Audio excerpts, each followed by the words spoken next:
ही press conference जी आहे ती देशामधल्या सर्व इंजिनियर्सच्या आणि कामगारांच्या ज्या संघटना आहेत, 27 लाख कामगार, कर्मचारी, इंजिनियर्स, अभियंते यांच्या वतीने ही प्रेस कॉन्फरन्स देशाच्या ऊर्जा खात्याने म्हणजे केंद्र सरकारच्या ऊर्जा खात्याने जे एक नवीन बिल वीज सुधारणा कायदा 2025 हा जो प्रसारित केलेला आहे 9 ऑक्टोबरला, त्या कायद्याच्या विरोधामध्ये, कारण त्या कायद्याचा उद्देश ह्या सर्व देशामधल्या ऊर्जा उद्योगाचं खाजगीकरण करण्याचा हा उद्देश आहे आणि ते खाजगीकरण आपल्या देशामधल्या 85-90% सर्वसाधारण जनतेकरता, कंझ्युमर्सकरता, लोकांकरता, दुर्बल घटकांकरता, शेतकऱ्यांकरता हे खाजगीकरण अत्यंत धोकादायक आहे। त्याचे परिणाम आर्थिक रूपानं फार मोठे परिणाम आहेत।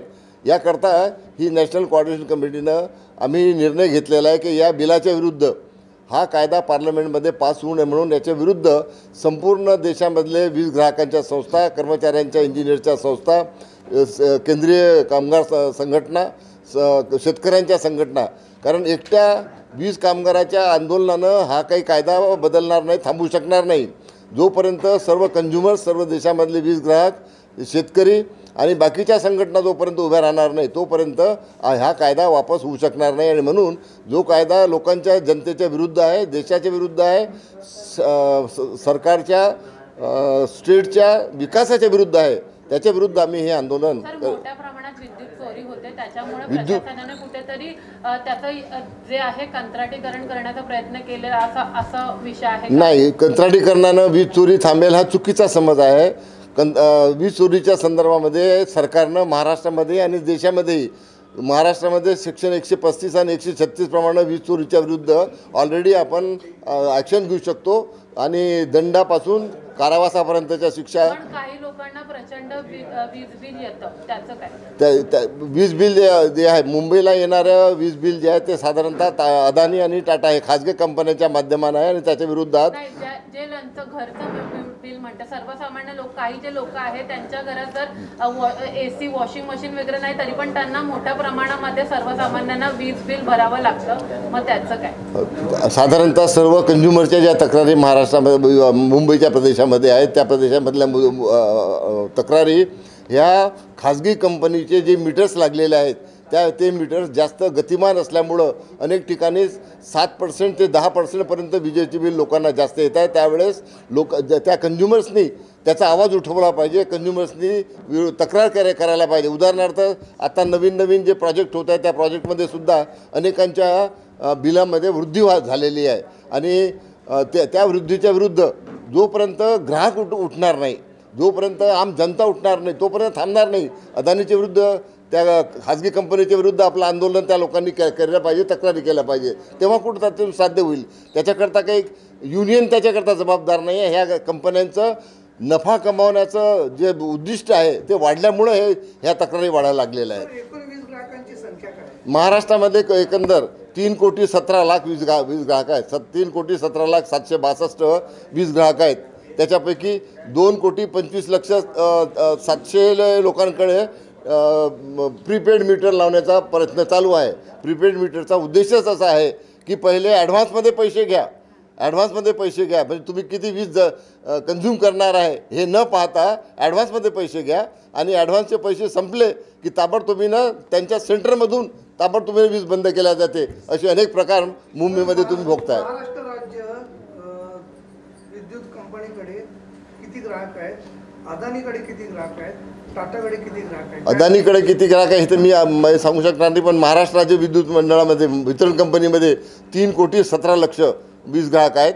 त्याच्यापैकी 2,25,00,000 वीज ग्राहकांना स्मार्ट मीटर लावण्याचं त्यांचं लक्ष आहे। ते लोकांचा विरोध आहे त्याला। ग्राहकांचे प्रतिनिधी आहे ना, तुमचं प्रयास आहे, बाकीच्या संस्था आहेत, ह्या आमच्यासोबत आहेत आणि बाकीच्यांना आम्ही संमिलित करण्याकरता ग्राहक पंचायत वगैरे आहेत, यांना आम्ही विनंती करत आहोत की त्यांनी याच्यामध्ये सामील व्हायला पाहिजे। कारण हा आमचा एकट्याचा लढा नाही आहे, एकट्याच्या लढ्यानं आम्ही परतू शकणार नाही आहे जोपर्यंत आम जनता आणि कंझ्युमर आमच्यासोबत येणार नाहीत आणि सर्व सेक्शन ज्यांच्यावर त्याचा परिणाम होणार आहे, सेक्शन जुळणार नाहीत तोपर्यंत आपण त्याला वापस करू शकणार नाही। हा आमच्यापुढे मुख्य मुद्दा आहे। तुमच्या मागण्या मान्य नाही केल्या तर तुमच्या आंदोलनाची पुढची दिशा काय असेल? आमच्या अध्यक्षांनी सांगितल्याप्रमाणे, पॉवर इंजिनियरच्या अध्यक्षांनी सांगितल्याप्रमाणे 30 तारखेला संपूर्ण देशामधले 30 जानेवारीला संपूर्ण देशामधले इंजिनियर्स आणि कर्मचारी, कंत्राटी कर्मचारी, आउटसोर्सिंगचे कर्मचारी ह्या बिलाच्या विरुद्ध जंतर मंतरच्या समोर आणि पार्लमेंटच्या समोर निदर्शनं करतील. कुठल्या संघटना याच्यात सहभागी होऊ शकतात? यामध्ये देशामधल्या सर्व जितक्या संघटना इंजिनियर्सच्या आहेत, देशामधल्या सर्व संघटना ज्या अभियंत्यांच्या आहेत, देशामधल्या सर्व संघटना ज्या म्हणजे लेफ्टच्या असो की इंटकची असो की BMSची असो, ह्या सर्व संघटना त्याच्यामध्ये सामील होतील आणि त्यांची फार मोठी संख्या आहे. ज्या सांगितलं गेलं की 27 मिलियन कामगार कर्मचारी आहेत, ह्याच्यामधले लाखोच्या रूपाने कर्मचारी त्या आंदोलनामध्ये सामील होतील. त्याप्रमाणे आपण असं म्हणताय की जे पण मीटर आहे ते प्रीपेड लावण्याचा प्रयत्न प्रशासनाचा आहे. मग आपल्या जे सरकारी सुविधा आहे त्या डेव्हलप करण्याचा आपण प्रयत्न करणार आहात का, जेणेकरून जे प्रशासनाला आपल्याला असं सांगता येईल की प्रीपेड मीटर नको, असं जे कस्टमर आहेत त्यांना असं पटवून देण्याचा आपण प्रयत्न का नाही करतो? बिलकुल तुमच्याशी सहमत आहे आम्ही तोच प्रयत्न करतो आहोत की होऊ नये आणि डिजिटल जे मीटर्स जे आपले चांगल्या पद्धतीने काम करतायत ते कंटिन्यू करायला पाहिजे. आणि ही सिस्टीम पण कधी विद्युत पुरवठा बऱ्याच ठिकाणी खंडित होता. तर मी ज्या ठिकाणी जाते ते नॅशनल पार्क आहे, तिथं बऱ्याचदा विद्युत पुरवठा खंडित होतो. काय होतं, ज्या ठिकाणी खाजगीकरण आहे त्या ठिकाणी ह्युमन टच जो आहे, विजेला ह्युमन टच पाहिजे. तुम्हाला लाईन दुरुस्त करायची असली तर मनुष्य पाहिजे, लाईनमॅन पाहिजे, तंत्रज्ञ पाहिजेत. ते सर्व त्या रोजगार ते देणार नाही ना, नोकऱ्या देणार नाहीत, माणसं कमी राहणार आहे, तर तुमचा फॉल्ट अटेंड कसे करतील लवकर. म्हणून तो त्याच्यामधला काय म्हणतात त्याला दुर्गुण आहे. तो दुर्गुण दूर करण्याकरता तशा तक्रारी आपल्या माध्यमानं व्हायला पाहिजे. होय सर, तुमच्यासोबत किती संघटना या आंदोलनात सहभागी आहेत? या सर्व संघटना आहेत की बोलू या आंदोलनामध्ये आता हे देशपातळीवरचं आंदोलन आहे आणि या देशपातळीच्या आंदोलनावरती पूर्ण देशामधल्या 7 प्रमुख संघटना यात सहभागी आहेत. महाराष्ट्रामध्ये ज्या 27 संघटना आहेत त्या या जेव्हा वीज कायदा संसदेमध्ये येईल तेव्हा आम्ही 27च्या 27 संघटना याला विरोध करणार आहोत एकत्रितपणे. आणि याच्यासोबतच ज्या काही महाराष्ट्रातल्या वीज ग्राहकाच्या संघटना आहेत त्याच्यासोबत काही इंडस्ट्रीज आहे आणि इंडस्ट्रीचे काही जे मालक आहेत त्यांच्या संस्था आहेत यांच्यासुद्धा आम्ही चर्चा करणार आहोत. लोकसभा आणि राज्यसभेतले जे खासदार आहेत त्याच्यानंतर राष्ट्रपती जे काही खासदार आहेत या सर्व खासदारांना आपल्या संघटनांकडून निवेदन सरकारच्या विरोधात काय निवेदन देण्यात येणार आहे का? कारण आता नाही काय या दिवाळी अधिवेशनाची अत्यंत महत्त्वाचा मुद्दा म्हणजे मागच्या वेळेस 2021-22ला जेव्हा विधेयक आलं तर देशातल्या सर्व खासदारांना आमच्या नॅशनल कोऑर्डिनेशन कमिटीनं निवेदन दिलं. त्याचा परिणाम असा झाला की देशातल्या 13 राज्याच्या मुख्यमंत्र्यांनी त्या विधेयकाला विरोध केला. 500च्या वर स्टेक होल्डर जे आहेत शेतकरी संघटना त्यांनीसुद्धा विरोध केला आणि हजारो ग्राहकाच्या संघटनांनीसुद्धा त्याला विरोध केला. आणि म्हणून केंद्र सरकारला ते बिल लोकसभेमध्ये पास केल्यानंतरसुद्धा ठेवल्यानंतर पास करता आलं नाही, स्टँडिंग कमिटीकडे पाठवावं लागलं.